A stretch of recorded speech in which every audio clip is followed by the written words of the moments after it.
თავდაცვის მინისტრი ირაკლი ალასანია გაერთიანებული შტაბის ყოფილ უფროსთან დიდი ტალანდაძესთან საუბრის დეტალებს იხსენებს, როგორც ალასანიამ ტელეკომპანია მეცხრე არხის გადაცემამ მთავარ კითხვაში სტუმრობისას განაცხადა, ტალანდაძის მიმართ გარკვეული სიმპათიაც კი გაუჩნდა. ალასანია ამბობს, რომ მას გული დაწყდა იმაზე, რომ ტალანდაძე მიცვლა.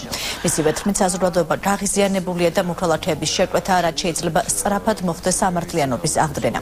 გაერთიანებული შტაბის ყოფილმა უფროსმა განაცხადა, რომ თავდაცვის მინისტრმა მას ბაჩუ ახალაიას წინააღმდეგ ჩვენების მიცემა მოსთხოვა. რაღაც გარკვეული სიმპათია მის მიმართ მართლაც გამიჩნდა, რომ არ მინდოდა დაჩაგრულიყო და ერთადერთი რაც უთხარი, ერთადერთი პირდაპირ ღია ეთერში ვეთქვი და ძალიან გული დამწყდა რომ მოიტყუა, მაგრამ მაინც ყველას თავის გზა აქვს.